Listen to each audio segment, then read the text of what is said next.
Christ International Church presents Empowering Your Thoughts. Does COVID-19 have you feeling out of control? Like what's going on in your life is just beyond your grasp? Hello, my name is Tabitha, and this is Empowering Your Thoughts, an outreach ministry of Christ International Church. On this program, we deal with a variety of topics surrounding mental health issues and how those intersect with our faith. Hello, I'm Valerie, and if you feel like this content resonates with you, we ask you to please like, comment, share with a friend, and subscribe.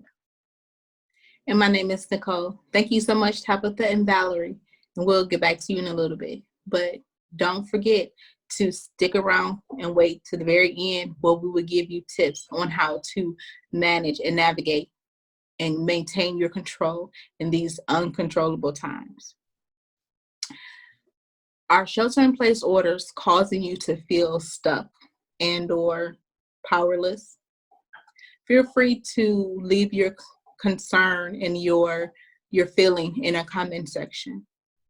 And if so, today's episode is just for you.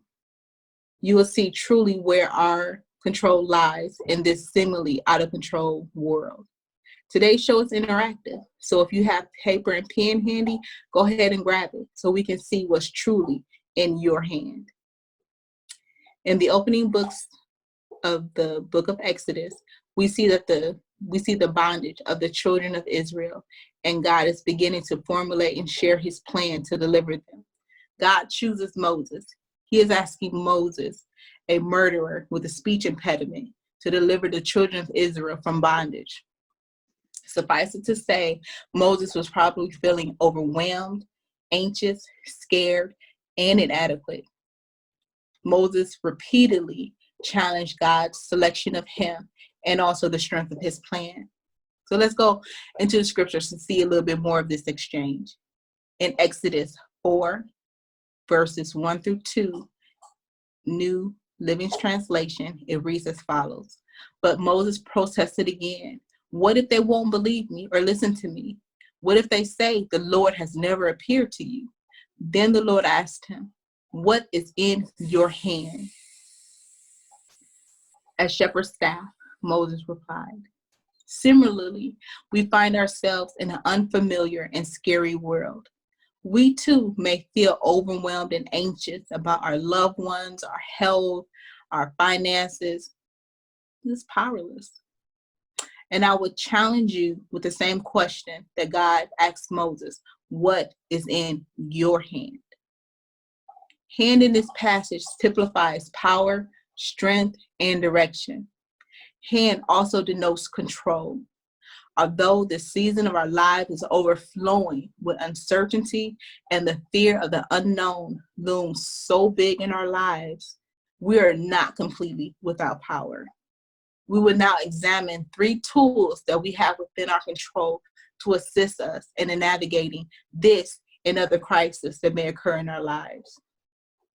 The first tool within our control is our focus. Remember the sheet of paper I asked you to grab at the beginning? I want you to take out one, and I want you to trace the outline of your hand. On the outside of your hand, I want you to take a moment to write the things that are outside of your control. You can write things such as mandatory curfews or stay-at-home orders or not being able to physically attend church. Even in this situation, we are not completely powerless. We do have control over some things. We have control over, for example, how much news we consume in a given day, how we are maintaining our connections to our loved ones. And we can also remember that this is an election year. So I want you to take another moment and jot down the things that are in your control on the inside of the hand. When I completed this exercise for myself, as shown on the screen, the virus itself and the way that the elected officials were managing it are completely out of my control. I can expend my energy trying to will these leaders into doing what I desire or what I think is right.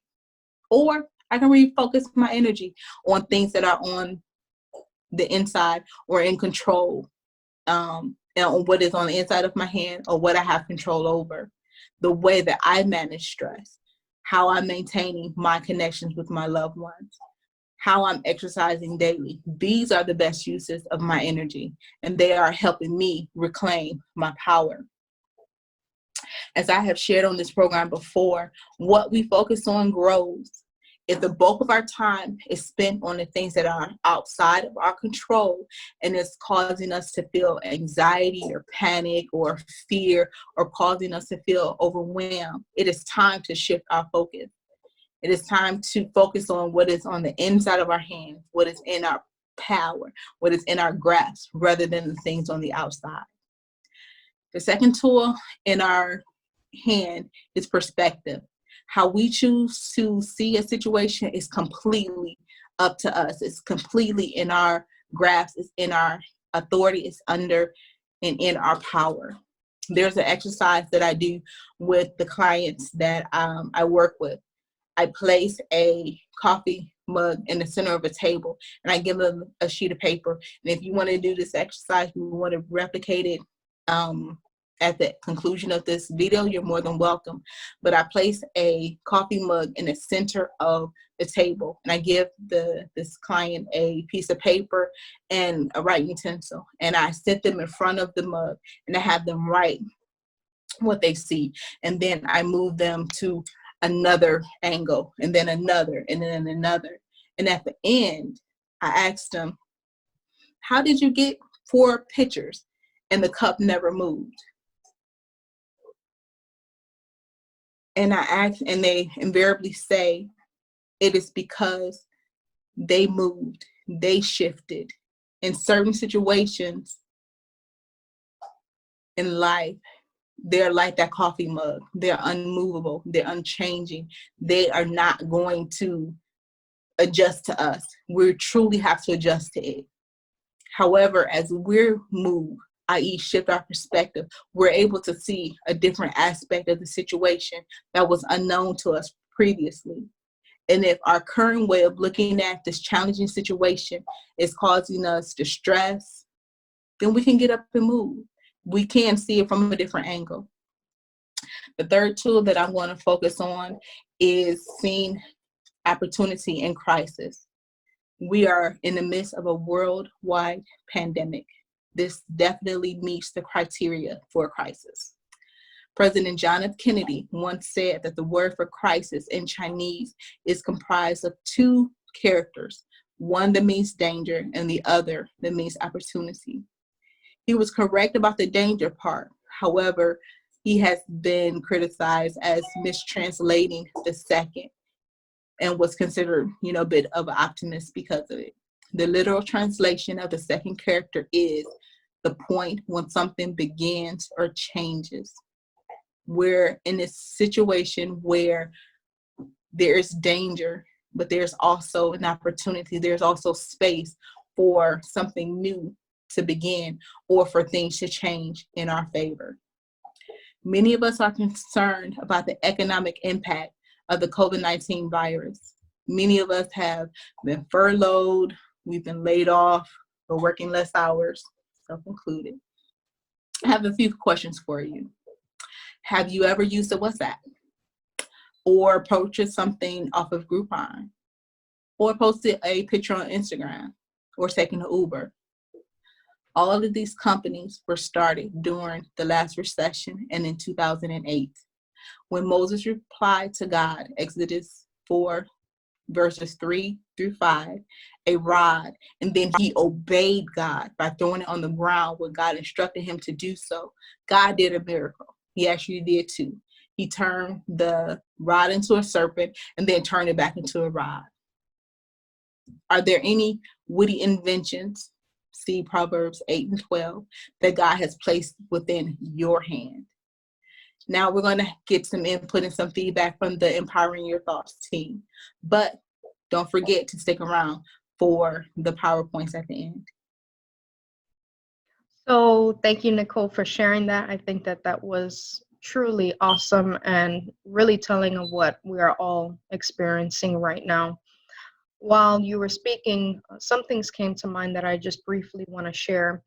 The first one is when we feel a loss of control, we tend to start to engage in certain behaviors that can be unhealthy for us in order to regain some type of control. And some of those examples may include overeating, substance abuse, excessive cleaning, excessive exercising, self-harming behavior. So we want to be mindful and really reflect at a time like this that even though those you seem like you have control while you're engaging in compulsive behaviors or addictive behaviors like that, that in a real sense, it could actually lead you to more self-harm emotionally, physically, and even with family. So just take a few minutes to be able to reflect on that, to make sure that you are engaging in healthy behaviors that can help you in regards to control. And also be very mindful of your emotions at this time. When we experience a loss of control, it's easier for us to feel, as Nicole was saying, more anxious, but also more depressed, more irritable, and just find the healthy coping skills that work for you to be able to get you through this difficult time.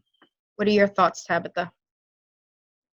Thank you so much, Valerie and Nicole. I really love this topic this week, and I think it's really important that we are tackling it during such a time of loss of control.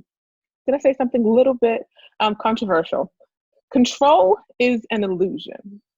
Now, this has been proven to us very, very vividly over the last few weeks of when we've been dealing with COVID-19. The things we assumed we had so much control over, our jobs, the amount of hours we worked, what our paychecks looked like, how many hours we could work overtime. The things we assumed we had control over are now taken just from under us. And so truly the only thing we have control over, we don't even have control over, honestly, the day we leave this earth, right? So we could contact COVID-19 from going to the grocery store and have some kind of underlying illness that we don't know about and then be gone the next day. It's all dust. And essentially what we are in the time of Lent, and it's really lets us know that we're all human, we're all dust. We have control over nearly nothing. What I will point to for everyone here is that we have control over ourselves. So we don't have control over who we spend our time with at this point, other than the people in our house, whether it's someone or no one. We don't have control over who we'll spend our time with. We don't have control over where we'll go. We don't have control over a lot of things that when we were younger, we were fighting for control over. We've all been infantilized in a certain way. And so right now, what we do have control over is ourselves. And so who we're with, who we're spending our time with, how do we show them we love them? How do we avoid conflict by taking the lower position? How do we call the people who we miss? How do we get on the phone or get on FaceTime with those we are truly used to seeing weekly, used to seeing daily, used to seeing all the time? How do we maintain those connections and be creative in how to love people outside of the bounds of the physical connection, outside of the bounds of the lockdown, outside of the bounds of the restrictions that we have been given right now? How do we regain control over some area of our life and give ourselves some stronger or more solid footing in a place in which we are all so unsure right now? And so control is an illusion. That is very true, but you do have control over yourself and how much love you're giving to others and how much you're able to control your own emotions during this time. Thank you so much. Nicole. All right. Thank you, Tabitha and Val. Those were some very powerful observations, feedbacks, and I thank you so much for sharing it. So now for our power tips. Power tip number 1, there is power in what we choose to focus our attention on. Number 2, even in the midst of the most dire of circumstances, we still have the freedom of perspective. We have growth mindset, so we are able to change and adjust our perspectives to ones that promote emotional and mental wellness and health. 3, in the midst of this crisis, there are opportunities for us to have witty inventions or even our side hustles to come forth. Number 4, we can be like Moses in this season and acknowledge that God has given us power. He's given us authority. We just need to obey him while we're in this season. And number 5, create a tangible plan for shifting your focus. For example, eating healthy meals and getting regular exercise. In the description portion of our video, you will see a link to a PDF. And this has journal prompts that will assist you even further in being able to identify your power and your strength during these turbulent times, and also assist you in making that plan. So this is the conclusion of this episode of Empowering Your Thoughts. And I want to thank you again for tuning in. This is Empowering Your Thoughts, which is an outreach ministry of Christ International Church. And remember to like, share, subscribe, leave us a comment, and we'll see you next week when Valerie will be our speaker. Until then, be empowered to think well.